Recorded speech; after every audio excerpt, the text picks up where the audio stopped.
अब ऐसे दौर में अगर किसी के अकाउंट में 10 लाख पड़े हों तो उसका मतलब ये है कि उनकी सेविंग बहुत अच्छी है। बहुत नहीं लेकिन निस्बतन अच्छी है क्योंकि डिप्रिशिएट हो रहा है रुपया इस टाइम में अगर है तो अच्छी है।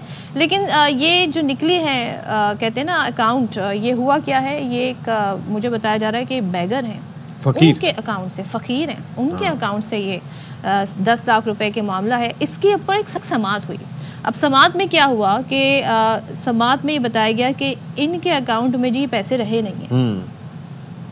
तो अच्छा जी, उनके अकाउंट से 10 लाख रुपए का, यानी कि एक तो उनका अकाउंट था, उसके अंदर 10 लाख रुपए थे और फिर फ्रॉड से किसी ने ले लिया। तो निजी बैंक के साबिक ब्रांच मैनेजर की दरखास्त जमानत इस पर मंजूर हुई है।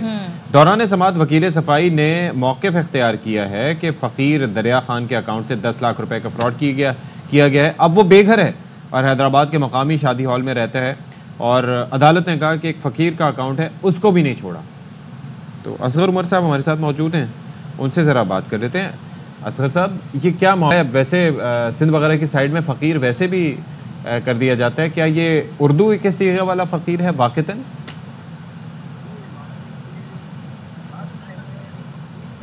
असगर साहब बोल रहे हैं, मुझे लग रहा है कि आवाज़ हमें आ नहीं रही। हाँ जी, प्लीज़ दोबारा शुरू कीजिएगा असगर भाई। जी हाँ, वो फ़कीर था या भिखारी कह लें, उसे जो भी था, उसने 20 साल में ये रकम जमा की थी भीख मांग कर बकौल उसके। ये तो उसके वकील के, ये उसकी मेहनत थी जो एक निजी बैंक में रखी थी। गुरु नगर हैदराबाद का इलाका है, वहाँ के एक निजी बैंक में थी। 20 साल का अकाउंट था। तो उसे एक इंश्योरेंस एजेंट ने झांसा दिया कि जी आप ये करें, आपका मुस्तकबिल महफूज हो जाएगा, जिसके लिए आप ये भीख मांग रहे हैं। बुढ़ापे में क्या करेंगे इससे ज़्यादा। वो 50-55 साल के हैं, दरिया खान साहब। उन्होंने उसे अपना नंबर दे दिया, शनाख्ती कार्ड भी कॉपी दी और अपना मोबाइल का भी नंबर दिया। तो उन इंश्योरेंस एजेंट साहब ने किसी एप्लीकेशन के ज़रिए बैंक से रब्ता किया और अपना नंबर वहाँ रजिस्टर्ड करा दिया और वो रकम जो है इंश्योरेंस के नाम पर अपने यहाँ उसने ये मुंतकिल करा ली। तो बाद में जब फ़कीर साहब गए अपने अकाउंट के लिए वो पैसे लेने के लिए, तो उन पर इंकशाफ हुआ कि ना उनकी तो रकम लुट गई। और कल अदालत में भी यही हुआ।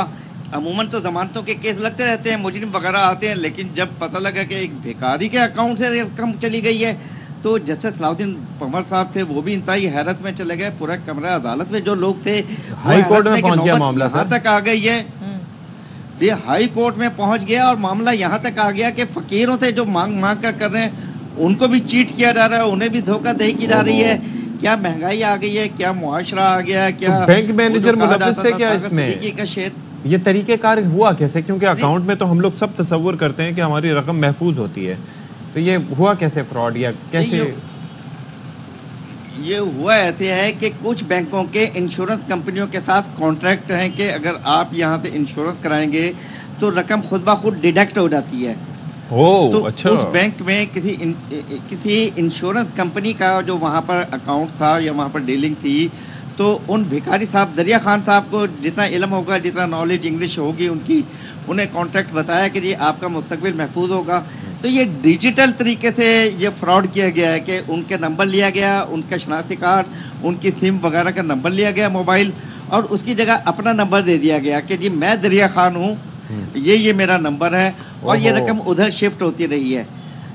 तो बैंक का ये कहना था कि जनाब यहाँ पर ये धोखाधड़ी की गई है, लीक किया है मैनेजर साहब ने इन्फॉर्मेशन, जबकि उनके वकील का कहना था। और अब हम क्या कह सकते हैं, जब अदालत ने ज़मानत दी, बिल्कुल अब ये अदालत मामले पहुंच गए, अब देखते हैं इसका फिर नतीजा क्या निकलता है। थैंक यू सो मच हमें इस सारी सूरत से आगाह करने के लिए।